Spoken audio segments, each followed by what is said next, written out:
कि जो दक्षिणी ध्रुव है वो कितना खास है, हालांकि बहुत जटिलताएं हैं वहां पर, बहुत कठिन है वहां। देखिए, चांद की जो सतह है वो तो वैसे ही थोड़ी ऊबड़ खाबड़ है, उस पर क्रेटर्स हैं। दक्षिणी ध्रुव जो है, जो साउथ पोल है, वहाँ पर वो थोड़े ज़्यादा हैं, मतलब वहाँ पर लैंड करना थोड़ा और ज़्यादा डिफ़िकल्ट हो जाता है। अब हमारे पास जो डेटा है, जो ऑर्बिटर चंद्रयान 2 का जो ऑर्बिटर वहाँ पर 10,000 बार चक्कर काट चुका है 2019 से, तो उसने काफ़ी इन्फॉर्मेशन हमें दी है। मैं एक खास बात जो बताना चाहूँगा ना, वो ये है कि अगर आपने गौर फरमाया हो, जो डिज़ाइन है, तो जो विक्रम लैंडर है और जो रोवर है, जब उसको दिखाया जा रहा है तो उसके सोलर पैनल आपने देखे हो तो वो खड़े हैं। इसके पीछे एक बहुत बड़ा कारण है, क्योंकि अगर अपन इस स्टूडियो से देखें तो जो सूरज हमें 14 दिन के लिए दिखेगा, वो उस कोने से उस कोने पे जाएगा, एक ऐसे आर्क बना के। धरती पे सोलर पैनल लगते हैं, वो ऐसे लगते हैं कि क्योंकि सूरज हमारे ऊपर से जाता है। तो यहाँ पर जो लैंडर और जो अपना प्रज्ञान है और जो विक्रम है, उसमें जो सोलर पैनल है वो ऐसे इसलिए लगे हुए हैं क्योंकि हमें सूरज दिखेगा 14 दिन के लिए, लेकिन वो आर्क शेप पे दिखेगा, इस तरीके से दिखेगा, वो ऊपर से नहीं निकलेगा। तो ये छोटी छोटी चीजें भी ध्यान रखनी पड़ती है जब हम ऐसे ऐड करना चाह रहे थे इसमें।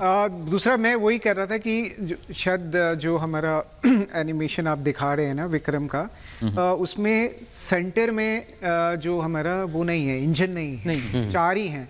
तो शायद वो क्योंकि जो हमारा पहला जो क्या था चंद्रयान 2 में, वो उसका डिज़ाइन था और उसने भी एक तरीके से वो डिसबैलेंसिंग में रोल प्ले किया था।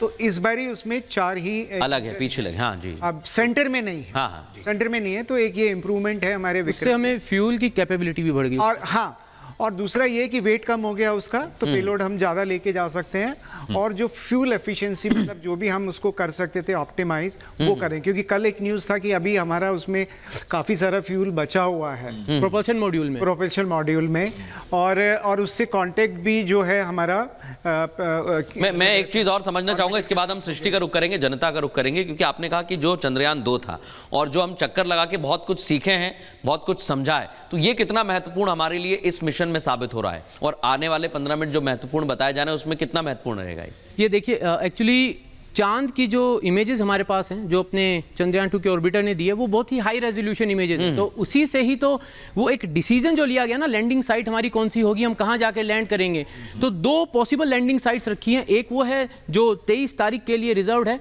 और दूसरी जो है वो 27 तारीख के लिए रिजर्व्ड है। तो वो जो लैंडिंग साइट्स है, कैसे उसको पिक किया, वो इन्फॉर्मेशन। ठीक है पुरोहित साहब, दर्शकों के पास चलते हैं। सृष्टि वहां पर है। सृष्टि, ओवर टू यू।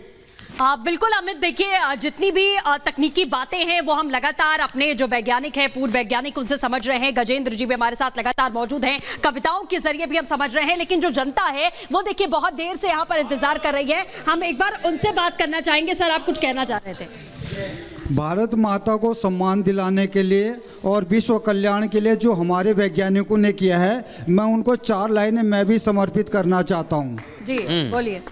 माना कि आप भगवान तो नहीं, माना आप भगवान तो नहीं, लेकिन भगवान की कसम भगवान से कम भी नहीं। ये हमारे वैज्ञानिकों के लिए है, जो यहाँ पर लोग हैं वो ये बातें कर रहे हैं। सर बोलिएगा। इसरो के लिए बहुत बहुत धन्यवाद, जो उन्होंने हमें एक नई रास्ता दिखाई, और मैं इसके लिए एक अपने प्रेमी भाइयों के लिए कुछ कहता हूँ।